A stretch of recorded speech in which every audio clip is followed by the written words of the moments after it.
Bonjour à tous et bienvenue à notre webinaire Contrefaçon en ligne et rôle des plateformes, être ou ne pas être responsable. Alors rapidement, pour celles et ceux d'entre vous qui ne connaissent pas Novagraph, nous sommes membres du groupe Questel et nous sommes un cabinet historique international de conseil en propriété industrielle offrant à la fois des services juridiques et administratifs. Novagraph gère plus d'1 million d'actifs de propriété intellectuelle pour le compte de ses clients et représente un grand nombre des principaux titulaires de brevets et de marques au monde. Le siège du cabinet se trouve à Amsterdam, aux Pays-Bas, et nous possédons des bureaux dans toute l'Europe, notamment à Londres, Bruxelles, Paris, Genève, ainsi qu'aux États-Unis, en Chine et au Japon. Alors, je me présente, je suis Marc-Emmanuel Mellet, juriste et responsable du pôle nom de domaine et Internet, et je suis accompagné aujourd'hui d'Alexandra Di Maggio, conseiller en propriété industrielle, marque, dessin et modèle. Nous animons ce jour le webinaire dédié à la surveillance et la protection des marques en ligne. Nous verrons dans un premier temps ce que nous apprend la jurisprudence européenne en matière de responsabilité des plateformes quant à la diffusion de produits contrefaisants. Nous verrons ensuite comment détecter la contrefaçon sur les plateformes en ligne et s'en protéger. Et nous finirons par vous présenter notre outil de surveillance à travers un exemple de marque pour savoir comment agir le plus rapidement afin de faire cesser les atteintes à vos droits. Nous finirons par une session de questions-réponses pour clôturer ce webinaire. Je laisse la parole à Alexandra qui va vous faire l'état des lieux de la jurisprudence quant à la responsabilité des plateformes. Alors bonjour à tous, merci de nous écouter. Je vais commencer par quelques mots d'introduction. Alors après, si vous êtes présents, c'est que vous doutez que la contrefaçon est un fléau. J'ai juste remis quelques chiffres issus d'une étude EIPO, donc Office européen en matière de propriété industrielle, OCDE, qui vous montre que le commerce mondial des produits contrefaits représentait en 2019 412 milliards d'euros, soit 2,5% du commerce mondial, c'est quand même un chiffre assez important, et 5,8% du total des importations entrant dans l'Union européenne depuis le reste du monde sont des produits contrefaits. Alors les principaux pays de provenance des produits contrefaits, sans surprise, on a la Chine, suivi de la Turquie et des Émirats arabes unis qui deviennent aussi un pôle de roulement de la contrefaçon. Alors évidemment, avec la pandémie, le e-commerce a augmenté et ipso facto, la contrefaçon en ligne a augmenté aussi. Là, nous avons une dernière étude de l'IPO OCDE de juillet 2023 qui montre que, en toute logique, plus on utilise Internet, plus il y a de contrefaçon. L'étude confirme le rôle croissant de l'Internet pour faciliter le commerce de la contrefaçon. Alors le problème, c'est une évidence, mais je tiens quand même à le rappeler, au niveau de la contrefaçon en ligne, il est très difficile de localiser les responsables et d'obtenir la cessation des atteintes. Il est difficile de localiser donc ces responsables. Du coup, les titulaires de droits cherchent à engager la responsabilité des plateformes en tant qu'intermédiaires. Donc, les plateformes ont un rôle indéniable, au moins passif, dans la diffusion des contrefaçons et permettent pour les titulaires de marques de chercher à identifier ou à localiser les vendeurs puisque les plateformes ont souvent des informations. Au-delà de ça, les titulaires de marques cherchent aussi à engager la responsabilité pour contrefaçon ou au titre du droit commun de ces plateformes qui sont identifiées et souvent solvables. Or, et notamment pour assurer le développement de l'économie de l'Internet, qui a évidemment, c'est encore une évidence, pris beaucoup d'essor ces 20 dernières années, la jurisprudence sous la houlette de la Cour de justice de l'Union européenne est plutôt hostile à cette responsabilité, même si quelques brèches d'évolution peuvent être notées. Donc, c'est un petit peu la structure de notre état des lieux jurisprudentiel, où en première partie, j'évoquerai, la première partie sera beaucoup plus longue que la deuxième, la difficile ou impossible responsabilité des plateformes, et en deuxième partie, puisqu'on note quelques évolutions, on se posera la question de savoir si on va plus vers une responsabilité ou une responsabilisation. Alors, pour bien comprendre, nous avons donc un texte que je vous ai remis dans la présentation qui vous sera distribué ensuite, qui prévoit l'irresponsabilité des hébergeurs par rapport au contenu diffusé. Donc ça, c'est un petit peu l'approche du droit commun. Et au niveau du droit des marques, on a des difficultés à prouver que la plateforme fait usage elle-même de la marque tiers. Et le fil conducteur que je répéterai pas mal dans cette présentation, c'est que malgré cette exonération quasi automatique de la responsabilité des plateformes en raison de l'absence d'usage de la marque d'autrui en tant qu'intermédiaire technique, dès qu'on arrive à démontrer que la plateforme a un rôle actif dans la diffusion, dans le rassemblement des données, on peut éventuellement engager sa responsabilité. Et la démonstration de ce rôle actif sera vraiment le nerf de la guerre qui permettra donc en partie de montrer que les plateformes peuvent être parfois responsables du fait de la diffusion de produits contrefaisants. Et ensuite, je terminerai sur une éventuelle responsabilisation des plateformes par les acteurs économiques et aussi les autorités. Donc, je vous le disais, les points clés, donc c'est vraiment la question de l'usage de la marque d'autrui par les plateformes qui relayent des annonces. Et il faut bien comprendre donc, que le principe est qu'il y a une irresponsabilité pour les contenus publiés, seulement pour les prestataires qui ont un rôle purement technique, automatique et passif, donc, car ils n'ont pas de connaissance ni de contrôle des données stockées. Donc, je reviens sur cette notion d'exonération quasi inévitable de la responsabilité des plateformes en matière de contrefaçon de marque, car elles apparaissent comme des intermédiaires techniques, sauf si on peut établir leur rôle actif. Voilà, donc pour mémoire, la directive que je vous citais, la directive e-commerce, et ensuite donc quelques affaires bien connues, mais qui restent des affaires fondamentales pour la question de cette responsabilité des plateformes. Donc d'abord, il y a l'affaire Google de 2010, qui est à propos de Google AdWords, donc de l'affichage sur Internet de liens promotionnels à partir de mots-clés correspondant à des marques de tiers. Donc, Google a été condamné pour contrefaçon en ayant vendu donc ces mots-clés et en ayant permis la diffusion des annonces en France par le tribunal et la cour d'appel. Ensuite, il y a eu un courant en cassation de Google, des questions préjudicielles portées à la cour de justice. Donc, la question préjudicielle, rapidement, c'est lorsque la plus haute juridiction d'un pays pose la question de savoir comment interpréter une disposition légale et demande à la cour de justice sa lumière.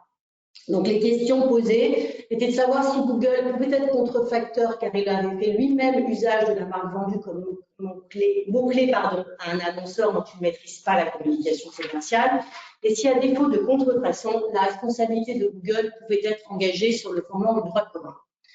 La Cour a répondu très clairement de façon négative en disant qu'il n'y a pas d'usage de la marque d'autrui par Google. Et donc, dans cet arrêt important, on a l'apparition de la notion d'usage dans le cadre de la propre communication commerciale de la plateforme. C'est une notion qui, avec celle du rôle clé, sera un petit peu aussi le fil conducteur de cette présentation, car c'est un point essentiel.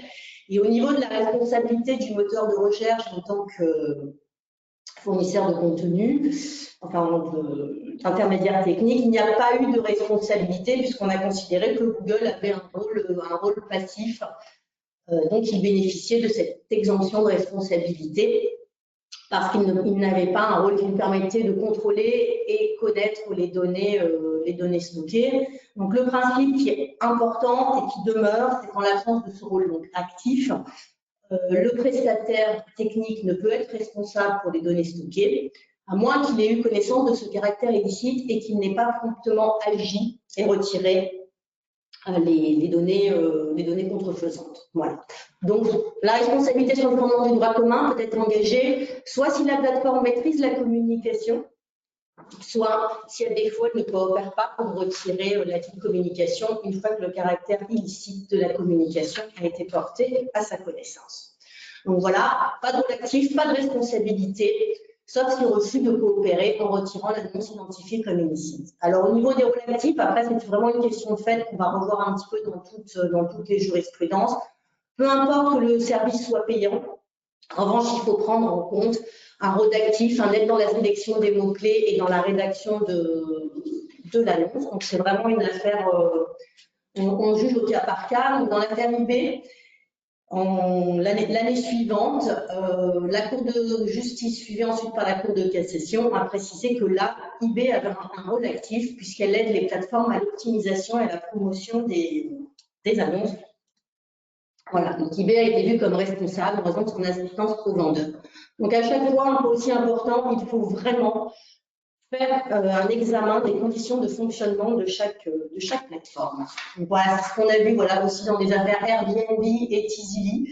Ce qui est assez intéressant sur Airbnb, c'est qu'il y a une divergence entre la Cour d'appel de Paris et celle d'Aix-en-Provence. Pour l'une, Airbnb a un rôle actif sur les annonces, donc il peut être potentiellement responsable au titre du droit commun.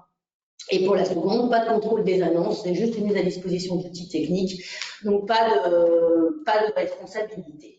Ensuite, pour revenir à la CJCE, il y a eu la question donc, de l'entreposage des marchandises faites par Amazon, sur le programme expédié par Amazon, où en fait Amazon ne fait que stocker les produits et ne les expédie pas. Donc, voilà, ce n'est pas très clair, mais c'est comme ça.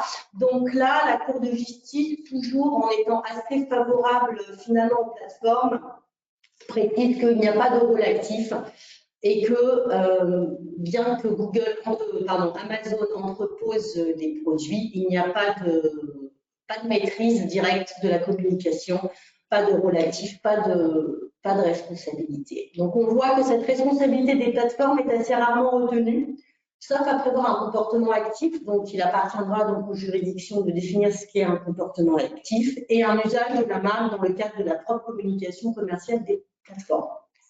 Donc cette responsabilité n'est pas exclue, même si les conditions sont difficiles à rassembler et génèrent évidemment une certaine frustration des titulaires de droit. Dans ce contexte, un petit peu de frustration est arrivé le fameux arrêt Amazon Le Boutin qu'on a eu l'année dernière en décembre, où alors Amazon n'a pas été déclaré responsable par la Cour de justice. D'abord, ce n'est pas son rôle, mais pour être bref, la Cour de justice a précisé qu'il serait possible, en fait, que Amazon soit responsable si on arrive à démontrer justement son rôle actif et si l'internaute moyen considère qu'il serait possible qu'Amazon en fait utilise les marques du tiers.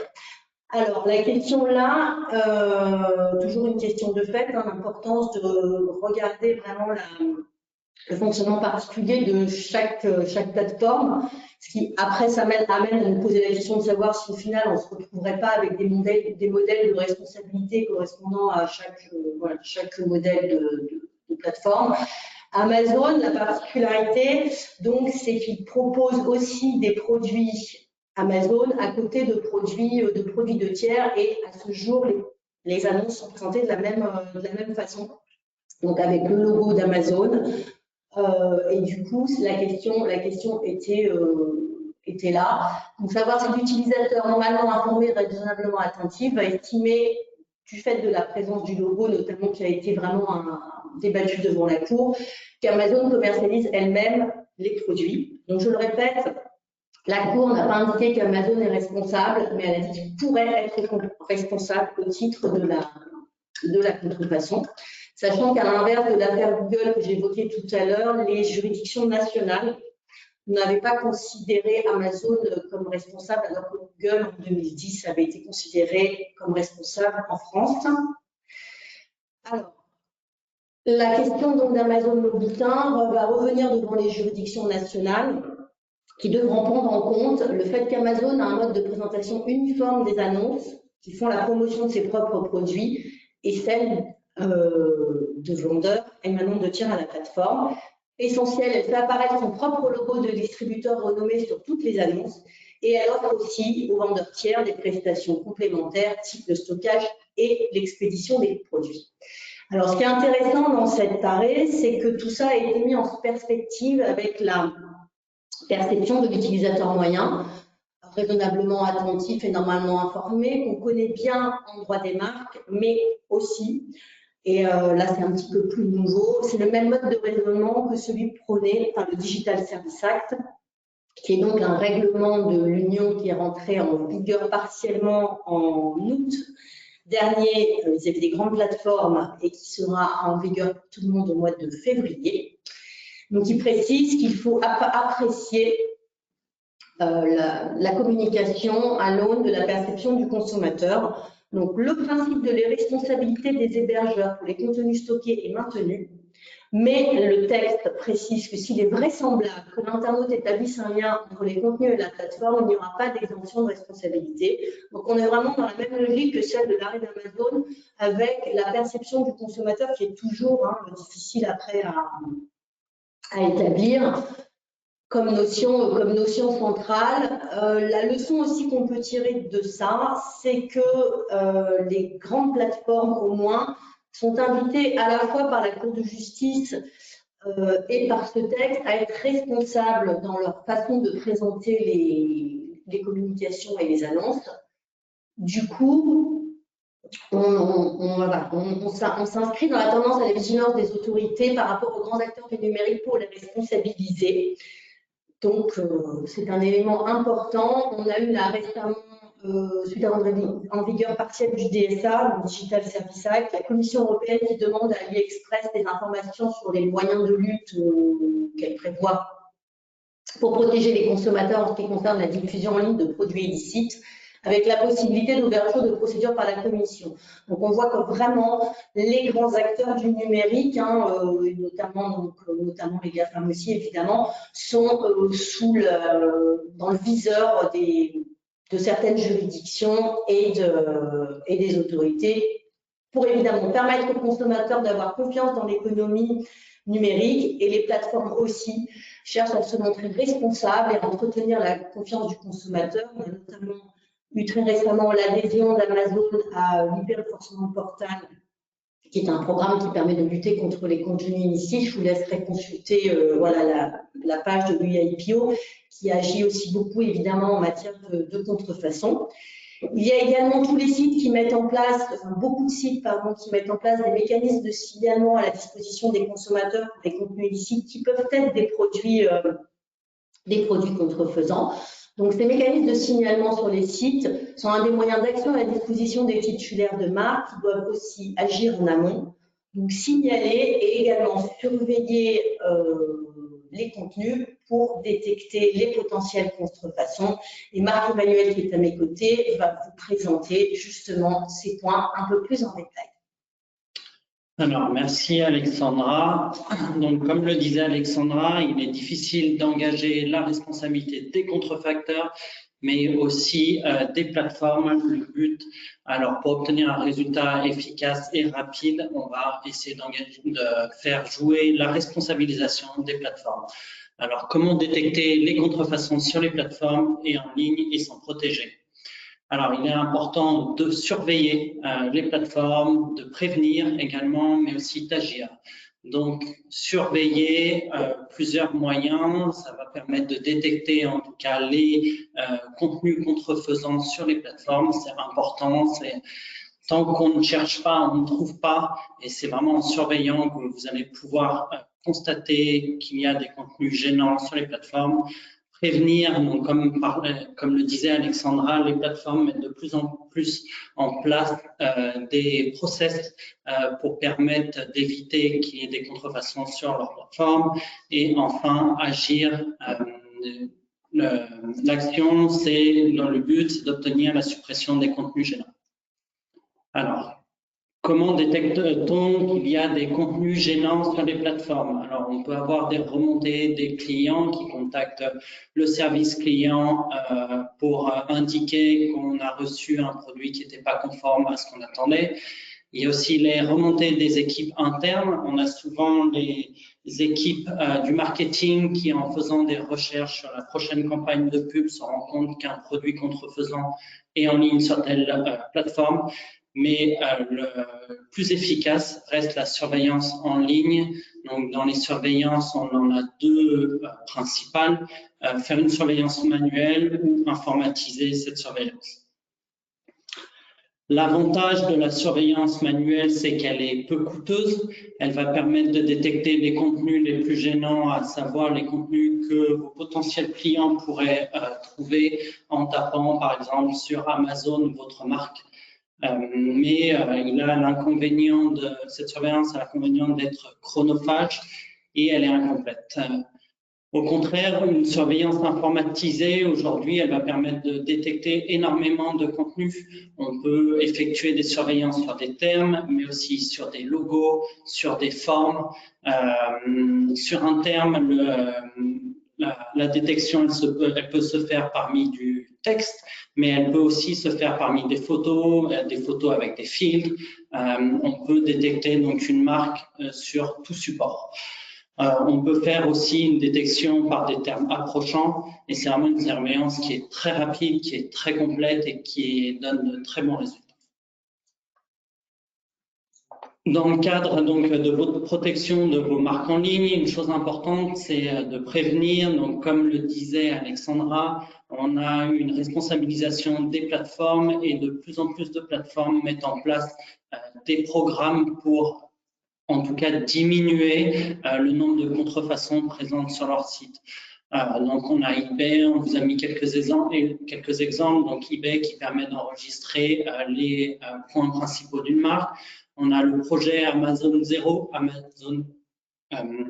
qui permet de bloquer, d'avoir un blocage automatique de la contrefaçon. Donc c'est un process qui est très intéressant pour les titulaires, qui permet de bloquer donc les contrefaçons les plus évidentes.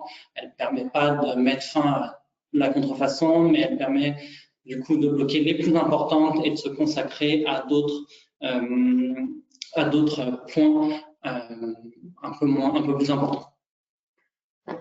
Donc, une fois que vous avez mis en place votre surveillance, que vous avez mis en place des process visant à limiter la contrefaçon auprès des plateformes, il est important d'agir. Alors, les principaux moyens d'action vont avoir pour objectif de supprimer le plus rapidement possible les contenus gênants. Donc, les principaux moyens offerts vont être les courriers à la plateforme ou les formulaires en ligne. Donc, ça peut être réalisé donc en interne ou par un conseiller en propriété industrielle qui vous accompagne plus largement. Mais c'est des moyens qui peuvent être aussi automatisés pour gagner plus de temps.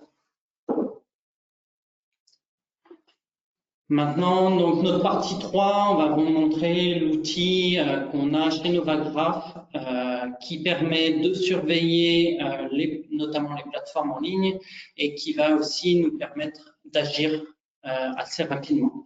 Donc, on vous a pris un exemple, donc la marque On Running. Donc ici à droite, en original, c'est des chaussures, des baskets de sport qui sont de plus en plus connues. Elles ont notamment la particularité d'avoir ces petits coussinets dessous.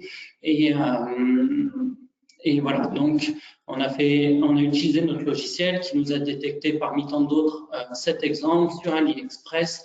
Donc on voit une reproduction à l'identique avec un prix très faible. Il y a de nombreuses contrefaçons comme ça qu'on peut détecter. C'est à titre d'exemple. Donc, une fois que notre logiciel a détecté ce résultat, il va nous l'intégrer dans notre logiciel, dans notre plateforme en ligne, sous cette forme, avec une reprise donc de l'URL du produit contrefaisant. On va avoir une capture d'écran. Les captures d'écran sont réalisées à intervalles réguliers, ce qui permet de constater s'il y a une modification du contenu.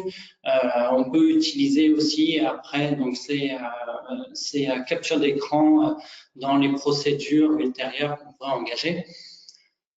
Ici, une brève description de ce qui est constaté, donc contrefaçon de vos produits, des recommandations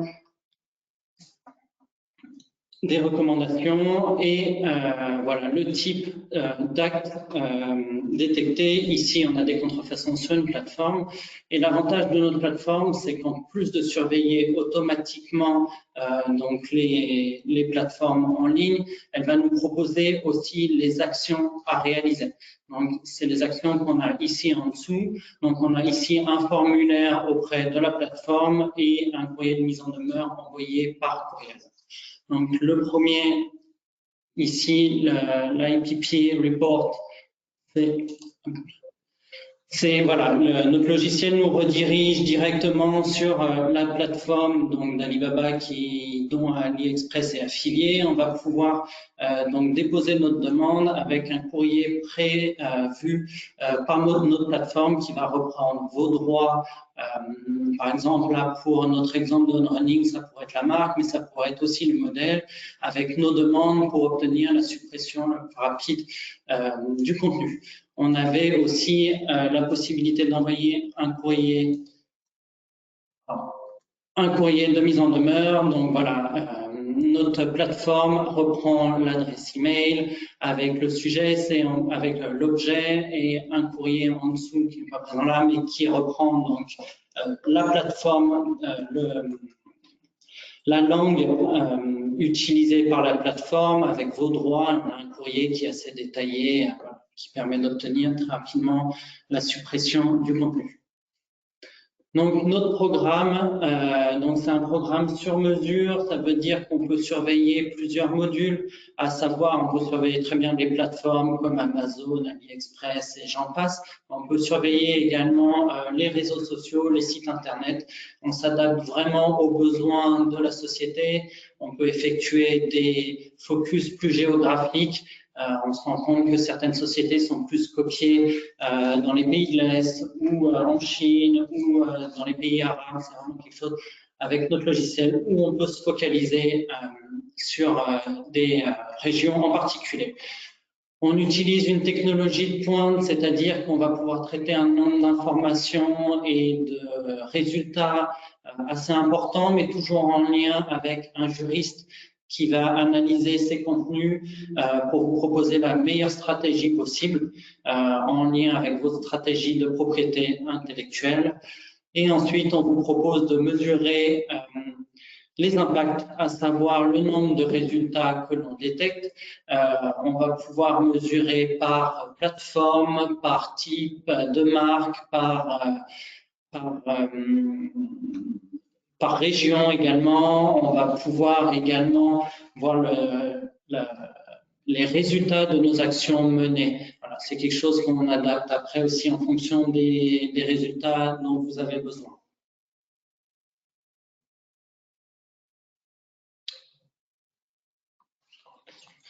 Donc maintenant, on va consacrer un petit temps aux questions. Si vous avez des questions, vous pouvez les poser via l'onglet questions. Sinon, donc, pour conclure, pour vous laisser le temps éventuellement de préparer vos questions, nous avions à cœur de vous faire comprendre que rechercher la responsabilité des intermédiaires de l'Internet et des plateformes qui diffusent des contenus est quelque chose qui n'est pas simple, mais qui demeure possible en fonction donc des conditions de fait. Et j'insiste à nouveau donc du rôle actif de la plateforme qui doit sortir un petit peu de son rôle d'intermédiaire technique.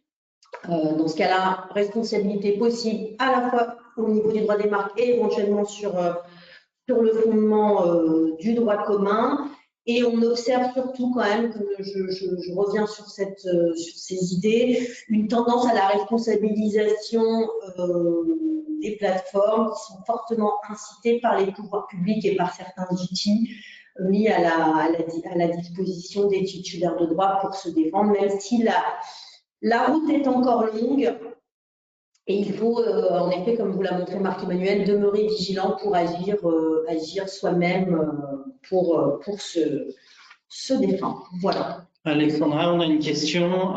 Est-ce que le DSA abroge la directive e-commerce? Alors non, donc le DSA, donc Digital Service Act, qui vient de rentrer en vigueur vis-à-vis des plateformes, des très grandes plateformes, ce qu'on appelle ils ont un nombre de destinataires actifs du service égal ou supérieur à 45 millions. Donc, c'est Amazon, c'est Zalando, justement, qui vient de contester ce statut. Donc, le DSA se superpose à la directive au commerce et on reprend certains éléments, surtout l'essentiel, les responsabilités des opérateurs techniques. Donc, les deux textes coexistent.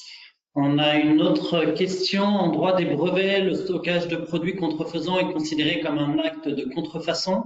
L'appréciation serait donc contraire en droit des marques. Alors, tout à fait. C'est une très bonne question. Alors, pour faire court, hein, puisqu'on n'a pas trop le temps ici, à la différence du droit des brevets, en droit des marques, il n'y a pas de contrefaçon par fourniture de moyens. Donc, toute la problématique vient aussi de ça. Voilà. Une autre question sur les coûts de l'outil qu'on a présenté. Alors, pour répondre, les coûts sont très variables en fonction des sociétés, notamment du fait des marques surveillées.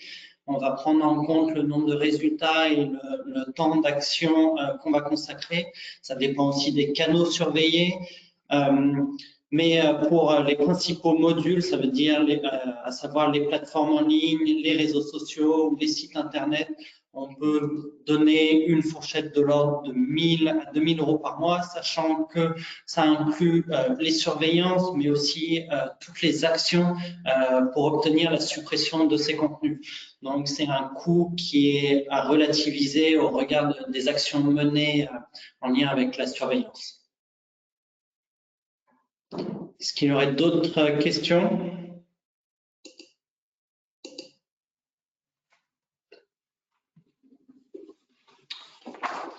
S'il n'y a pas d'autres questions, vous pourrez toujours nous les poser via l'adresse email qui est en fin de présentation. La présentation vous sera envoyée très prochainement par email. Nous vous remercions pour votre attention.